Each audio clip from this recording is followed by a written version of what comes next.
고령인데도 건강하다면 분명 젊었을 때부터 자주 걷는 사람일 것입니다. 건강하기 때문에 걷는 것이 아닙니다. 걷기 때문에 건강한 것입니다. 끝까지 본인의 힘으로 걷는 것은 인생의 행복과 직결되는 문제입니다.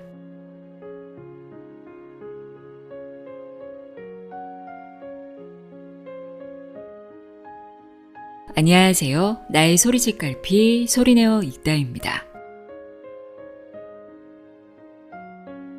나이가 아무리 많아도 걷는데 불편함이 없다면 기본적인 생활이 가능하겠죠. 건강상의 제한 없이 일상생활을 할 수 있는 기간을 건강수명이라고 하는데요. 건강수명은 결국 걷기와 직결된다고 봐도 과언이 아닙니다. 행복한 노후라는 게 거창한 게 아닌 자신의 두 다리로 가고 싶은 곳에 자유롭게 갈 수 있는 것이 아닐까 싶은데요. 오늘은 인생의 마지막 순간까지 꼿꼿하고 가뿐하게 걷고 싶다면 읽어봐야 할 실용적인 건강 안내서입니다. 15만 명을 진료한 고령자 재활치료 명의와 물리치료사가 함께 쓴 책입니다. 아보 마사히로와 나카야마 야스히데의 70세 이후에도 가뿐하게 걷습니다입니다. 저자는 노후를 침대에서 누워서만 보내지 않기 위해서는 관절질환, 뇌졸중, 치매 이렇게 세 가지를 조심해야 한다고 강조합니다. 이를 예방하기 위한 운동법과 생활습관을 소개하고 있는데요. 특히 신체를 단련하는 최고의 방법으로 걷기에 대해 자세히 다루고 있습니다. 골밀도를 유지하려면 걸을 때 발 뒤꿈치로 착지해서 제대로 자극을 넣겠다고 의식하는 것이 매우 중요하다고 하는데요. 이렇게 매일 2,000보 이상만 걸어도 골밀도를 높일 수 있다고 합니다. 이 책에는 올바른 걷기 방법을 비롯해 누구나 쉽게 바로 실행하기 좋은 다양한 운동 방법 등을 그림과 함께 설명하고 있습니다. 그럼 지금부터 100세 시대를 골골 100세가 아닌 건강 100세로 만들려면 어떻게 걷고 운동해야 하는지 자세히 알아보도록 하겠습니다. 70세 이후에도 가뿐하게 걷습니다. 내용의 일부를 읽어드립니다. 귀 기울여 들어보세요.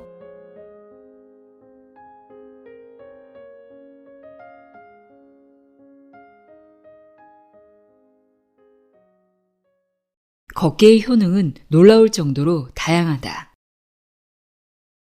간병이 필요한 40에서 64세의 환자 가운데 51.1%가 뇌졸중 환자라는 통계가 있습니다.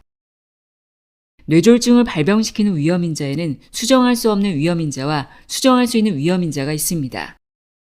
수정할 수 없는 위험인자로는 나이, 성별, 뇌졸중의 가족력 등이 있습니다. 수정할 수 있는 위험인자로는 고혈압, 당뇨병, 고지혈증, 심방세동 등의 심장질환, 비만, 경동맥 협착, 흡연, 운동 부족, 과도한 음주 등이 있습니다. 수정할 수 없는 위험인자는 요컨대 운명 같은 것이라서 사람의 힘으로 어찌할 도리가 없습니다. 그러므로 뇌졸중에 걸리지 않으려면 수정할 수 있는 위험인자를 통제하는 것이 중요합니다. 수정할 수 있는 위험인자를 통제하는 가장 효과적인 방법이 무엇일까요? 그것은 바로 적절한 운동입니다. 겨드랑이에 땀이 흐를 정도의 걷기 운동을 하는 것이 매우 좋습니다. 적절한 운동은 혈액순환을 개선하고 근력을 높입니다. 운동량을 늘리면 지구력도 생깁니다.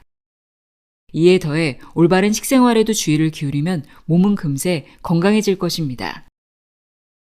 걷기는 치매 예방 효과도 큽니다. 미국 하버드 대학교 공중보건대학원에서 고령 미국인 여성 18,766명을 대상으로 실시한 조사에 따르면 걷기 운동을 일주일에 90분 이상 한 사람은 40분 이하로 하는 사람에 비해 인지 기능의 저하가 유의미하게 적었다고 합니다. 치매 예방에 효과가 있다고 의학적으로 인정받은 운동은 걷기뿐입니다. 그럼 어느 정도로 몸을 움직여야 좋을까요? 이때 참고할 만한 지표가 매츠, 메타볼릭 이퀴벌런트스입니다. 안정적으로 앉아있는 상태를 1매트라고 했을 때 다른 각종 활동들이 그 몇 배의 에너지를 소비하는지 나타내는 지표입니다. 매체의 수치를 보면 어떤 운동이 얼마나 많은 에너지를 소비하는지 알 수 있습니다. 예를 들어 아주 평범하게 걸으면 3매치, 약간 빠르게 걸으면 5매치라고 표현할 수 있습니다. 다음의 표는 주요 운동의 매치를 나타낸 것입니다. 운동할 때 참고하시기 바랍니다. 3.0 매치에 해당하는 활동 내용은 강아지와 산책, 사교 댄스, 볼링, 골프 연습장에서 골프. 3.8 매치는 팔굽혀펴기, 윗몸 일으키기, 턱걸이 등 근력 운동을 가볍게. 4.5 매치는 테니스, 보통 속도의 수중 보행. 5.0 매치는 스쿼트, 발레, 스노클링. 7.0 매치는 약간 빠르게 자전거 타기, 축구. 10.0 매치는 빠르게 수영하기. 11.0 매치는 달리기. 보행 능력 저하를 막기 위해서는 3매치 이상의 운동이 필요합니다. 오래 걷는 사람은 건강하게 오래 삽니다.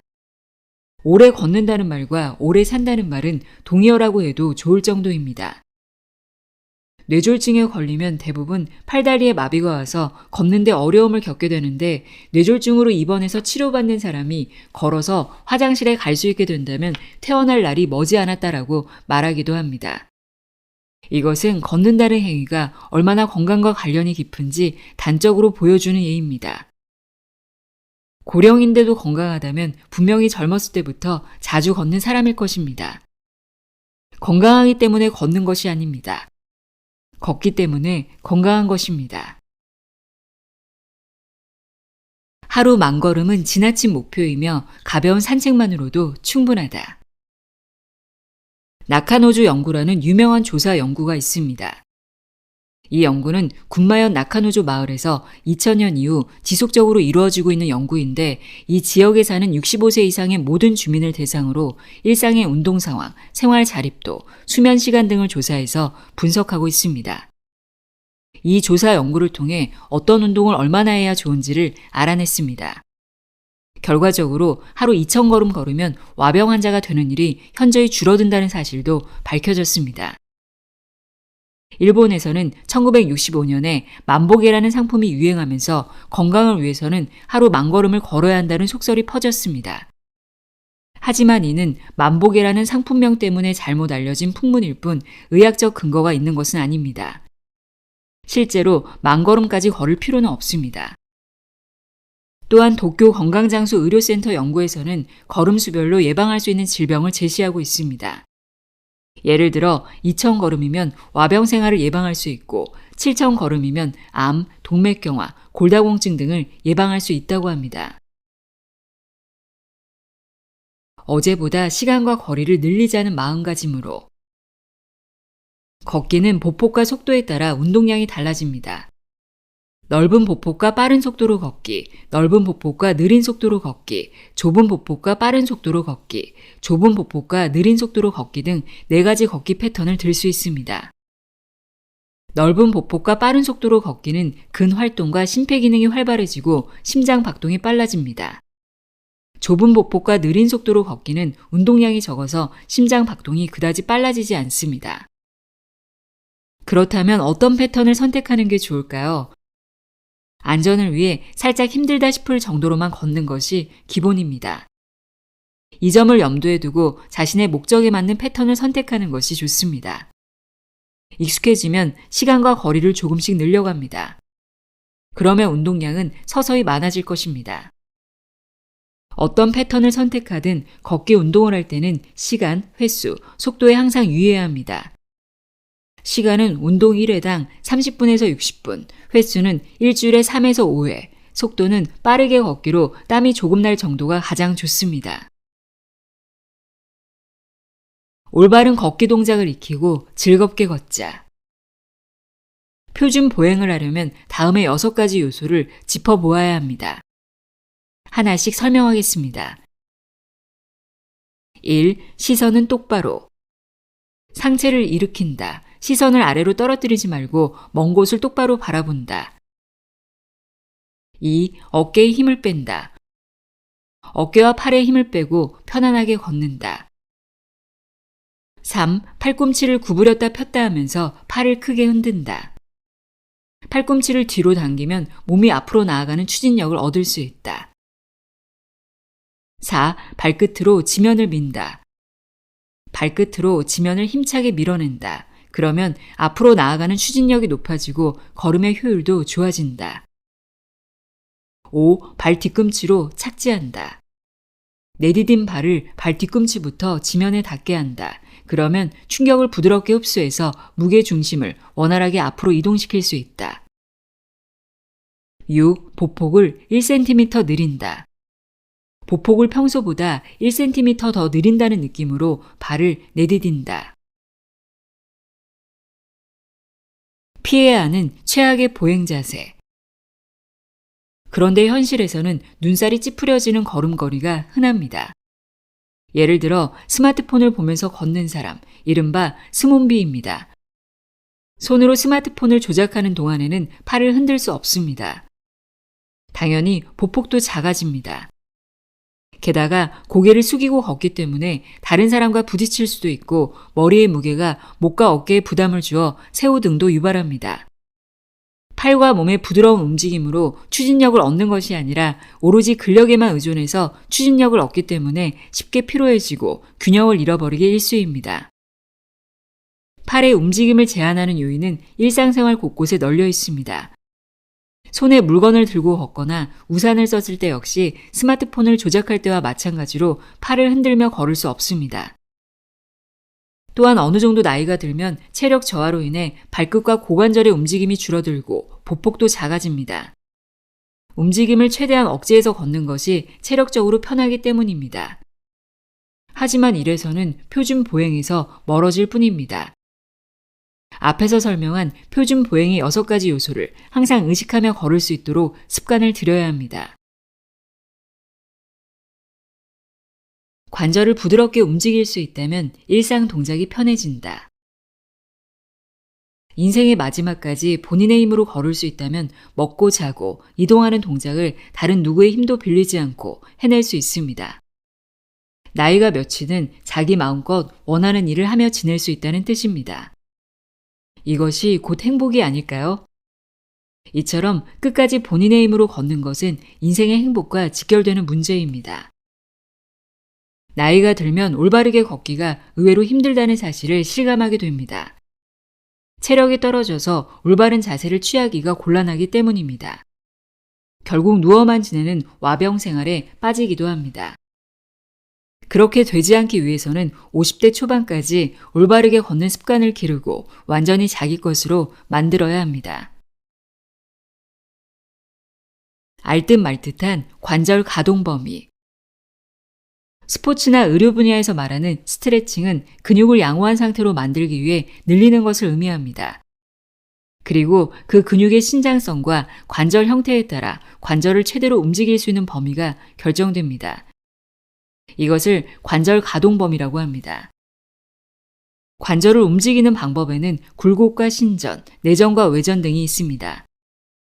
그리고 방법마다 건강한 상태에서 자연스럽게 움직일 수 있는 범위가 있습니다. 이 관절 가동 범위는 각도로 나타냅니다.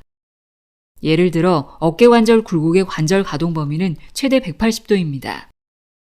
이것은 팔을 귀에 붙이고 손끝이 천장을 향해 똑바로 뻗었을 때의 각도입니다. 하지만 누구나 최대 관절 가동 범위만큼 움직일 수 있는 것은 아닙니다. 나이, 병력, 몸 상태에 따라 그 각도는 줄어들 수 있습니다. 우리가 일상적으로 서거나 앉거나 걸을 때의 팔다리 각도가 반드시 최대라고는 할 수 없다는 뜻입니다. 나이가 들면서 본인도 모르는 사이에 관절 가동 범위가 좁아지는 경우도 흔합니다. 시험 삼아 그림처럼 어깨 관절을 굴곡해 봅시다. 어떤가요? 등줄기가 똑바로 펴지고 목도 구부정해지지 않고 손이 천장을 향해 뻗어 있다면 괜찮은 것입니다. 만약 그렇게까지 근육을 늘리지 못한다면 어깨관절의 가동 범위가 좁아졌을 가능성이 큽니다. 일상생활에서는 항상 최대 관절 가동 범위를 사용하지는 않지만 그렇기 때문에 더더욱 최대 범위로 움직일 수 있도록 확실한 스트레칭을 해줄 필요가 있습니다.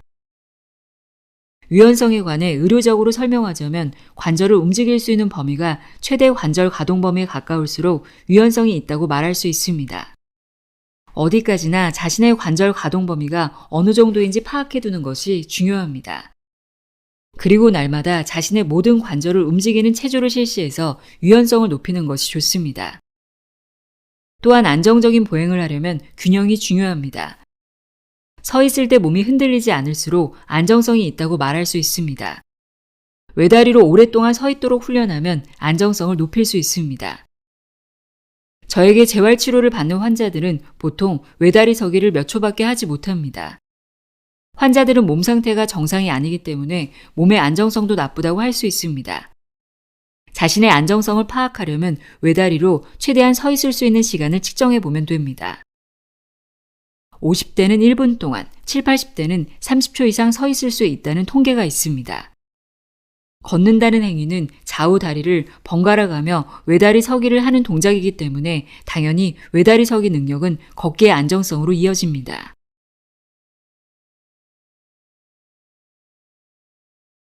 골절이 다발하는 나이가 되기 전에 미리미리 골다공증 예방을. 뼈는 다른 기관과 마찬가지로 늘 활발한 신진대사가 이루어지고 있습니다. 즉 뼈는 항상 골흡수와 골 형성을 반복하고 있는 것입니다. 일반적으로 이 골대사의 주기는 약 4개월이라고 하며 젊은 사람의 경우 1년 동안 전체 뼈의 20에서 30%가 다시 태어납니다. 구체적으로 말하자면 뼈는 파골세포에 의해 분해되고 조골세포에 의해 재생됩니다. 골대사가 정상적으로 이루어진다면 파괴되는 뼈와 새로 만들어지는 뼈의 양은 1대1로 유지되며 전체 골량에 변화가 일어나지 않습니다. 그런데 나이가 들면서 골대사의 균형이 무너지고 파골세포의 기능이 조골세포의 기능을 앞서게 되면 골량이 줄어들고 뼈의 구멍이 숭숭 뚫려서 약간의 충격으로도 쉽게 골절되는 골다공증에 걸리고 맙니다.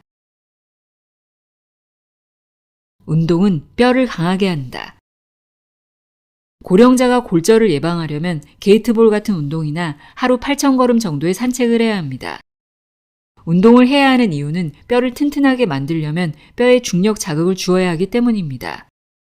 운동을 통한 중력 자극, 이것이 뼈를 튼튼하게 만들기 위한 필수 요소입니다.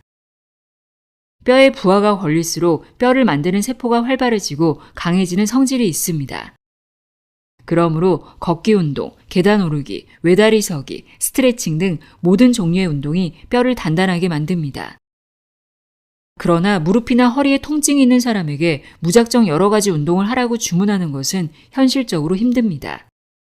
근력이 약한 사람이나 쉽게 넘어지는 사람은 각별히 조심해야 합니다. 평소에 복용하는 약 때문에 운동할 때 어지러움을 느낄 수도 있습니다. 각자의 상황에 따라 자신에게 맞는 운동을 조금씩이라도 꾸준히 해나가는 것이 중요합니다. 뼈가 약한 사람은 성실히 치료받는 한편으로 골절의 위험을 줄이는 환경을 조성하도록 노력해야 합니다.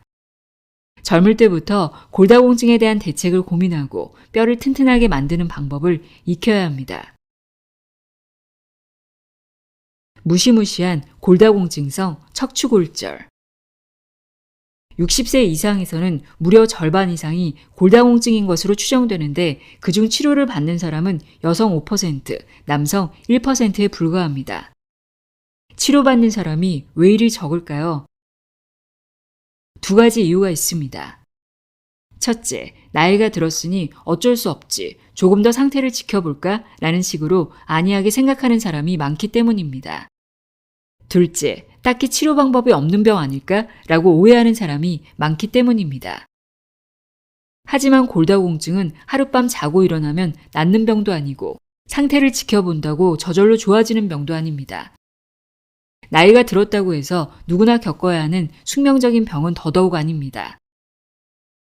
게다가 본인도 모르는 사이에 발생하는 척추 골절의 60%는 통증 없는 취약성 골절입니다. 그러므로 아프지 않다고 해서 그냥 내버려두면 어느샌가 등이 둥그스름하게 굽는 상태로 걷는 자신을 발견하게 됩니다. 그뿐만이 아닙니다. 척추 골절을 처음 발견했을 때 치료하지 않으면 1년 안에 20에서 30%의 확률로 또 다른 척추 골절이 발생합니다.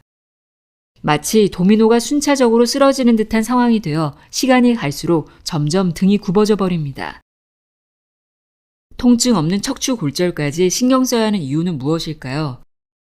추체에 압박 골절이 있으면 대퇴골 경부 골절의 발생 위험이 커지기 때문입니다. 척추 골절이나 대퇴골 경부 골절을 당한 사람은 골절 후의 생존율이 골절을 입지 않은 사람보다 낮아집니다.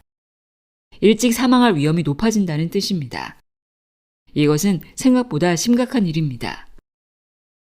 물론 처음부터 골절당하지 않는 게 가장 좋겠지만 얼마나 빨리 골절을 발견하느냐도 중요합니다.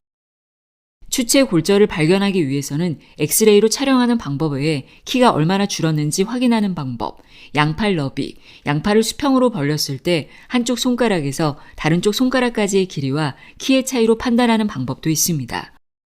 보통 플러스 마이너스 5cm 차이가 납니다. 키가 4cm 줄어들면 74%의 확률로 추체 골절이 나타나고 양팔 너비와 키의 차이가 5% 이상 나면 중증 압계로 인한 추체 골절이 많아집니다. 뼈에 자극이 가해지면 노화 방지에 도움이 되는 호르몬이 나온다. 튼튼한 뼈를 만들려면 운동을 통해 뼈에 중력 자극을 가해야 하는 것이 필수라고 앞에서 설명한 바 있습니다. 오카야마 대학의 연구에서 운동을 통해 뼈에 자극을 가하면 오스테오칼신이라는 단백질의 분비가 촉진된다는 사실이 밝혀졌습니다. 오스테오칼신은 정력 향상에 관여하는 것으로 유명한데 인지기능 개선과 근육 증강에도 효과적으로 작용합니다. 요컨대 회춘의 기능이 있는 것입니다. 또한 뼈를 잡아당기는 자극을 가하면 뼈를 만들고 오스테오칼신을 방출하는 골조세포를 증가시킨다는 사실도 밝혀졌습니다. 이 사실에서도 운동의 중요성을 알 수 있습니다. 골밀도를 쉽게 높일 수 있는 활동. 바람직한 자세로 걷기 위해 주의할 요소가 몇 가지 있는데 그중 가장 중요한 것이 발 뒤꿈치에 확실한 자극을 넣기입니다. 이러한 발 뒤꿈치 착지는 이상적인 보행법을 대표하는 요소입니다. 인간의 몸은 발 뒤꿈치가 땅에 닿는 순간에 맞춰 근육이 활동하도록 프로그래밍이 되어 있습니다. 발 뒤꿈치 착지 동작은 근육을 깨우는 스위치와 같은 역할인 셈입니다.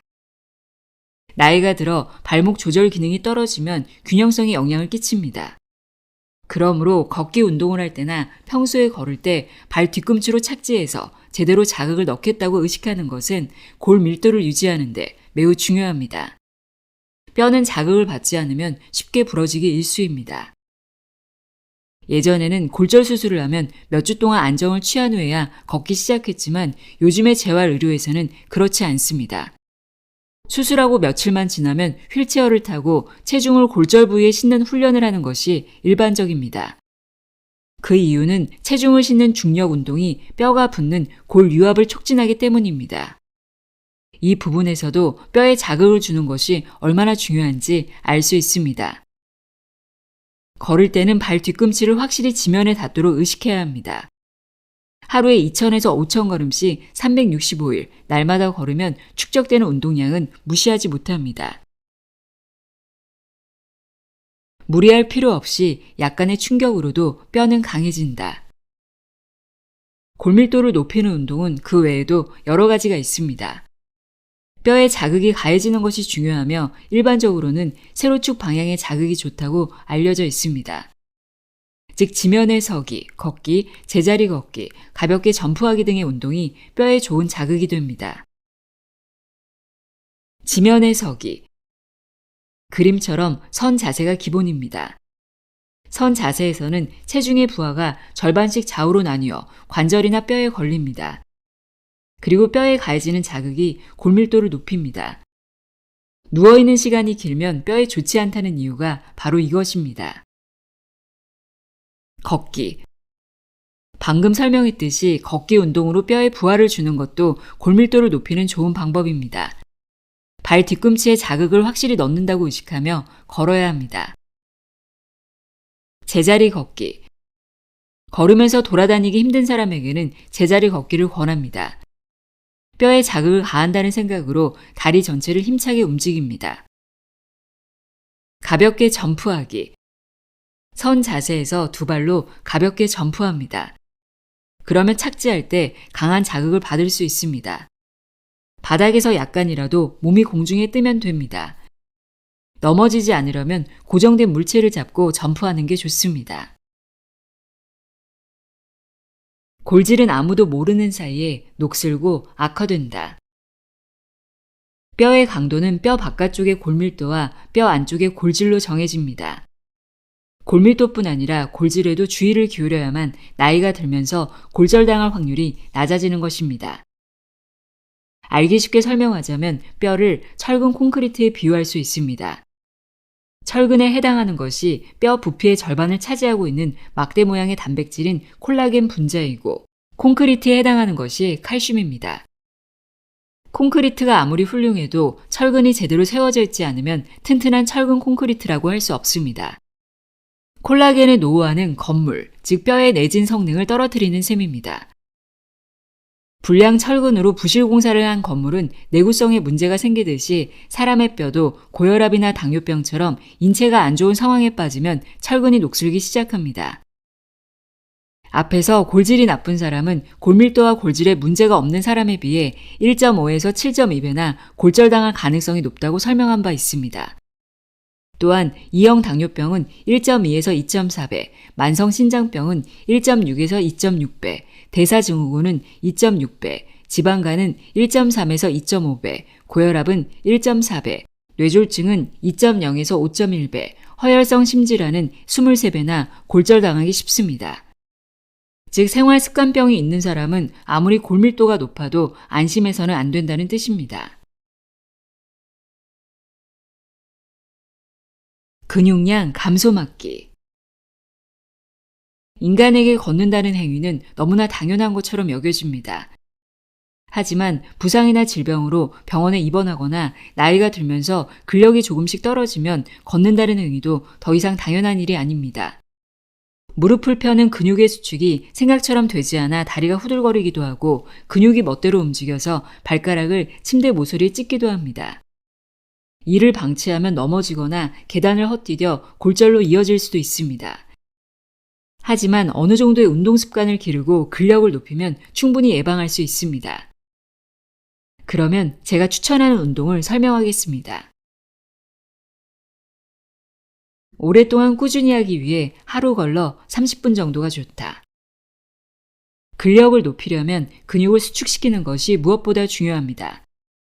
관절을 구부려 근육을 수축시키는 횟수에 따라 근육의 굵기가 결정된다고 할 수 있습니다. 따라서 어느 정도 강도 높은 운동을 하는 것이 효과적입니다. 하지만 갑자기 한두 시간이나 오로지 근력 운동에만 집중하는 것은 추천할 수 없습니다. 왜냐하면 근육이 피로한 상태로 운동을 계속하면 염증이 생기거나 인대 파열이 생기거나 통증이 생길 수도 있기 때문입니다. 중장년층에게는 중장년 나름의 적당한 운동량이 있습니다. 너무 무리하지 않은 선에서 하루 걸러 30분 정도 운동하는 것이 적당합니다. 중요한 것은 꾸준히 지속하는 데 있습니다. 너무 의욕이 앞서서 운동을 무리해서 했다가 다음날에 피로와 통증이 생겨 그대로 그만두어 버린다면 죽도 밥도 되지 않습니다. 쉽게 피로해지지 않는 몸을 만드는 대둔근 운동. 안정적인 보행에 크게 관여하고 있는 것이 다리 관절과 고관절입니다. 특히 몸의 무게중심에 가까운 고관절을 탄탄하게 고정하는 것이 나이를 불문하고 신체의 안정성에 큰 영향을 줍니다. 고관절을 단련하는 운동의 대표격이라 할 수 있는 것은 다리를 들어 올리는 운동입니다. 그리고 이 고관절을 느리거나 뒤로 젖히는 작용을 하는 것이 엉덩이 근육인 대둔근입니다. 엎드려서 다리를 들면 엉덩이 근육이 솟아오릅니다. 이 근육은 걷기 운동에서 몸을 앞으로 나아가게 하는데 큰 역할을 합니다. 이 근육을 단련하려면 엎드린 상태에서 무릎을 펴고 다리를 한쪽씩 번갈아 가면서 들어 올립니다. 이때 무릎을 잘 펴는 것이 중요합니다. 무릎을 구부리면 햄스트링이 작용해서 다리를 쉽게 들어 올릴 수 있게 되어 운동 효과가 없기 때문입니다. 굽어진 등을 펴는 등 근육 운동. 새우등에는 두 종류가 있습니다. 앞으로 쓰러지듯 등뼈가 굽어진 유형. 어깨가 안쪽으로 들어가 등이 둥그스름해지는 유형. 어떤 유형이든 이를 개선하려면 가슴을 펴야 합니다. 먼저 양손으로 앞으로 나란히 자세를 취합니다. 그 자세에서 가슴이 탄탄해질 정도로 팔을 뒤로 젖힙니다. 나이가 들수록 많은 사람이 등줄기를 꼿꼿이 유지하기 힘들어합니다. 이것은 나이가 들어도 머리 무게가 거의 변함이 없는 반면에 등줄기를 비롯한 근육은 서서히 약해지는 것이 원인입니다. 요컨대 등줄기로 머리를 지탱할 수 없게 되는 것입니다. 그러나 등 근육을 단련한다면 나이가 들어도 등줄기를 꼿꼿이 유지할 수 있습니다. 학창시절 체육 시간에 엎드려서 상체 일으키기로 유연성을 측정했던 기억이 있을 것입니다. 엎드린 채 손을 뒤에서 깍지 끼고 상체를 들어 올리는 이 동작은 등줄기를 단련하는 좋은 운동입니다. 다른 사람에게 다리를 눌러달라고 해도 좋습니다. 바닥에서 턱이 살짝 뜨는 정도로만 들어 올려도 괜찮습니다. 보행 장애를 방지하는 대퇴사두근 운동. 허벅지 앞면에 위치한 대퇴사두근은 하체 근육을 대표하는 근육입니다. 무릎 관절의 신전 기능을 담당하며 일어서는 동작에 깊이 관여합니다. 특히 보행 속도와도 관련이 깊습니다. 의자에 앉아서 무릎을 펴니다. 근육을 늘린 상태에서 몇 초간 유지하고 천천히 내립니다. 무릎 관절에 대한 부담을 경감하는 하퇴삼 두근 운동. 종아리 근육은 비복근과 가자미근으로 구성되어 있습니다. 비복근은 종아리에서 가장 볼록한 근육이고 가자미근은 그 하층에 위치한 근육으로 대부분 비복근에 덮여 있습니다. 둘을 합쳐서 하퇴삼 두근이라고 합니다. 하퇴삼 두근은 주로 발목 관절을 구부리는 동작을 담당하고 있습니다. 또 하퇴삼 두근은 제2의 심장이라고도 불립니다. 하체의 혈액을 심장으로 돌려보낼 때 하퇴삼 두근이 펌프처럼 수축하는 역할을 담당하고 있기 때문입니다. 벽에 손가락 끝을 대고 자세를 취합니다. 발뒤꿈치를 들어 올립니다. 양발을 동시에 실행해도 상관없습니다. 한쪽 발마다 25에서 30회를 실시하는 것이 표준입니다. 넘어지지 않도록 고정물을 잡고 실시하면 안전합니다. 도전, 70대에도 근육을 저금할 수 있다. 우리가 일상적으로 하는 동작들, 즉 오랫동안 계속 서 있기, 지속적으로 걷기 등은 중력을 거스르는 행동으로 이루어져 있습니다. 중력을 거스르는 게 가능하도록 만들어주는 것은 바로 근육입니다. 그러므로 당연한 일상생활을 유지하고 향상시키기 위해서는 근육을 단련하거나 강화해야 합니다. 그 중에서도 무거운 머리를 수직으로 유지하기 위한 목과 등 부분의 근육, 나이가 들면서 굽어지기 쉬운 등을 꼿꼿하게 유지하기 위한 허리 부분의 근육 등을 확실하게 수축하며 움직이는 습관을 들이는 것이 중요합니다. 뻐근한 허벅지 안쪽이 부드러워지는 햄스트링 운동. 햄스트링은 허벅지 뒤쪽에 있는 근육이며 대퇴이두근, 방건양근, 반막양근이라는 세 근육의 총칭입니다. 주요 작용은 무릎 관절을 구부리는 것입니다. 걷기 운동에서 햄스트링의 작용은 내민 다리를 땅에 짚었을 때 무릎이 흔들리지 않고 안정적으로 체중을 지탱하는 고정성을 높이는 데 있습니다. 또 다리를 내밀 때는 고관절을 들어 올리는 움직임, 발목을 들어 올리는 움직임, 무릎을 구부리는 움직임이 필요한데 햄스트링은 그 중에서 무릎을 구부리는 역할을 합니다. 사람의 몸 앞면에 있는 근육에 비해 뒷면에 있는 근육은 근력 강화에 소홀해지기 십상입니다. 하지만 좋은 자세를 유지하고 걷기의 편리성을 높이기 위해서는 햄스트링을 일상적으로 단련하는 것을 권장합니다. 엎드려서 무릎을 굽힙니다. 가능하면 아침에 일어나서 10분 정도 시간을 내어 엎드려서 무릎을 구부리는 것만으로도 충분히 근력이 강화됩니다. 또한 선 자세에서 무릎을 구부리고 다리를 들어 올리는 운동도 효과적입니다. 부드럽게 일어서고 앉기 위한 대퇴사 두근 운동. 대퇴사 두근은 무릎 위쪽 허벅지 근육입니다. 가장 일반적인 운동은 앞서 설명한 대로입니다. 이 대퇴사 두근은 보행 속도와 관련이 있습니다. 또 자리에서 일어서는 동작을 할 때 가장 많이 작용하는 근육입니다. 즉, 일어서서 걷는 활동을 유지하는 데 큰 역할을 하고 있습니다. 쉽게 할 수 있으면서도 효과도 좋은 운동은 그림과 같은 C2 스탠드라고 불리는 운동입니다. 한 세트를 10회, 1일 3세트를 할 수 있도록 힘냅시다.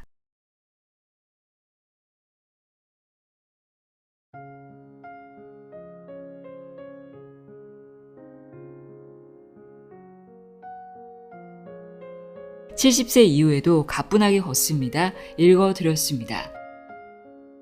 건강수명을 늘려주는 운동법에 대해 알아봤는데요. 언제든 당장 실천할 수 있는 걷기나 스트레칭, 습관이 되도록 매일매일 실천하시길 바랍니다. 오늘도 함께 해주셔서 고맙습니다.